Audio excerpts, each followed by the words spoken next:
रोज रोज नाश्त्याला काय बनवायचं हा प्रश्न सर्वांनाच पडलेला असतो. पण आज आपण फक्त 10 मिनिटांमध्ये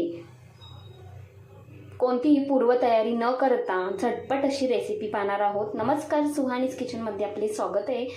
लगेचच रेसिपीला सुरुवात करूया. तर इथे मी 1 वाटी रवा घेतला आहे. तर रवा कोणता घ्यायचा, जाड किंवा बारीक कोणताही चालेल. तर इथे मी जाड रवा घेतला आहे. मिक्सरच्या भांड्यामध्ये घालून घ्यायचा. त्यामध्येच 1 चमचा बेसन घालून घ्यायचे आणि 1 चमचा गव्हाचे पीठ घालून घ्यायचे. मिक्सरमधून हे बारीक दळून घ्यायचे. त्यानंतर एका भांड्यामध्ये हे सर्व काढून घ्यायचे. त्यानंतर त्याच वाटीने आपल्याला अर्धी वाटी दही घालून घ्यायचे आहे. तर दही थोडेसे आंबट असेल तरी सुद्धा चालेल. तर हे व्यवस्थित एकजीव करून घ्यायचे चमच्याच्या साहाय्याने. तर यामध्ये आपण बेसन घातलेलं आहे आणि गव्हाचे पीठ सुद्धा घातलेले आहे. तर गव्हाच्या पिठाने बाइंडिंग छान येते. तर यामध्ये आपल्याला पाणी घालायचं आहे. तर पाणी किती घालायचं, तर मी पहिली 1 वाटी पाणी घेतले आहे. तर थोडे थोडे करून यामध्ये पाणी घालून घ्यायचे आणि हे व्यवस्थित मिश्रण एकजीव करून घ्यायचे. एकसाथ पाणी अजिबात घालायचे नाही, थोडे थोडेच पाणी घालायचे आणि यामधल्या ज्या गुठल्या काही असतील मिश्रणाच्या त्या पूर्णपणे मोडून घ्यायच्या. तर इथे पाहताय तुम्ही एकसारखं बॅटर पडत आहे. आता हे बॅटर आपले तयार झाले आहे. लगेचच बाजूला ठेवूयात 5 ते 10 मिनिटासाठी. त्यानंतर लगेचच आपल्याला एक चटणी तयार करून घ्यायची आहे. यासाठी मिक्सरच्या भांड्यामध्ये अर्धी वाटी ओले खोबरे, फुटाण्याची डाळ 1 चमचा, चवीनुसार मीठ घालायचे, 1 हिरवी मिरची, जिरे घालायचे 1/2 चमचा, थोडीशी कोथिंबीर घालायची, अर्धा लिंबाचा रस घालून घेतला आणि हे मिक्सरमधून बारीक वाटून घ्यायचे. तर इथे आपली चटणी एका भांड्यामध्ये काढून घेतली. आता फोडणी द्यायची आहे. त्यासाठी फोडणी पात्रामध्ये तेल गरम करून घेतले. मोहरी, जिरे घालून घ्यायचे, कढीपत्ता घालून घ्यायचा आणि ही खमंग फोडणी चटणीवरती घालून घ्यायची. तर इथे आपली मस्त अशी ओल्या नारळाची चटणीसुद्धा तयार झालेली आहे. तर अशा पद्धतीने तुम्ही एकदा नक्कीच हा नाश्ता तयार करून पहा. तर 10 मिनिटांनंतर इथे मी बॅटरकडे पाहते. बॅटरसुद्धा थोडेसे घट्टसर झालेले आहे. तर त्यासाठी इथे मी 2 चमचे होईल एवढेच पाणी घालून घेते आणि बॅटर थोडेसे आपल्याला पातळ करायचे आहे, सैल करायचे आहे. तर आज आपण पाहतोय कुरकुरीत फक्त 10 मिनिटांमध्ये तयार होणारा रवा डोसा. कोणतीही पूर्वतयारी न करता हा डोसा चवीला म्हणाल तर जबरदस्त लागतो. तर त्यानंतर व्यवस्थित एकजीव करून घ्यायचे आणि चवीनुसार मीठ घालून घ्यायचे.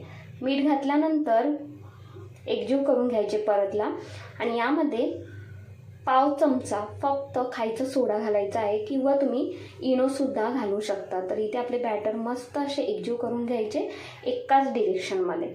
तर आपले बॅटरसुद्धा व्यवस्थित असे तयार झालेले आहे. लगेचच आता हा डोसे तयार करून घेऊया. त्यासाठी गॅसवरती तवा गरम करायला ठेवला. तवा व्यवस्थित गरम झाला की त्यानंतर वरून पाणी शिंपडून घ्यायचे आणि एखाद्या कापडाने पाणी पुसून घ्यायचे. त्यानंतर गॅसचा फ्लेम मंद ठेवायचा. मंद आचेवरती आपल्याला डोशाचे जे बॅटर आहे ते 1.5 पळी घालून घ्यायचे आणि हे गोल गोल करत आपल्याला हा डोसा घालून घ्यायचा आहे. आता गॅसचा फ्लेम मीडियम ठेवायचा आणि मीडियम फ्लेमवरती डोसा व्यवस्थित शेकून घ्यायचा. त्यानंतर थोडेसे तेल घालून घेतले. तेल किंवा तूप तुम्ही काहीही घालू शकता आणि अशा पद्धतीने चारी बाजूने व्यवस्थित असा डोसा शेकून घ्यायचा आहे अशा पद्धतीने. आणि हा डोसा आपला मस्त असा कुरकुरीत तयार झालेला आहे. तुम्हाला कुरकुरीत नको असेल तर तुम्ही मऊसुद्धा अशा पद्धतीने डोसा बनवून घेऊ शकता. खरंच जबरदस्त लागतो आणि नारळाच्या चटणीसोबत म्हणाल तर 1 नंबरच. तर इथे 1 डोसा आपला तयार झाला आहे. तर दुसरा डोसा आपण घालून घेऊयात. तर इथे तव्यावरती पाणी पहिले शिंपडून घ्यायचे आणि कापडाच्या सहाय्याने हे पुसून घ्यायचे. लगेचच डोसा घालून घ्यायचा आहे. त्यासाठी 1.5 पळी बॅटर घालून घेते तव्यावरती आणि गोल गोल करत आपल्याला हा डोसा घालून घ्यायचा आहे. जाळी पाहताय तुम्ही मस्त अशी पडत आहे डोशाला. तर कोणतीही पूर्वतयारी न करता हा नाश्ता तुम्ही मुलांना टिफिनला द्या किंवा संध्याकाळच्या छोट्या भुकेसाठी किंवा सकाळला हा नाश्त्यासाठी एकदम उत्तम पर्याय आहे. एकदा नक्कीच ट्राय करून पहा. तर व्यवस्थित आपल्याला हा शेकून घ्यायचा आहे. शेकून घेतल्यानंतर आता बाजूने कडासुद्धा ह्या मोकळ्या होतात आपणच.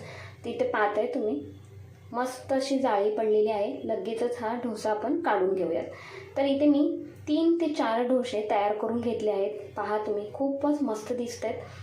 आणि त्यासोबत नारळाची चटणी. एक नंबर आपला हा डोसा तयार झालेला आहे. तर तुम्हाला ही रेसिपी आवडली असेल तर खरंच एक लाईक करा, शेअर करा. तसेच सुहानीज किचनला सबस्क्राईब करायला अजिबात विसरू नका. धन्यवाद.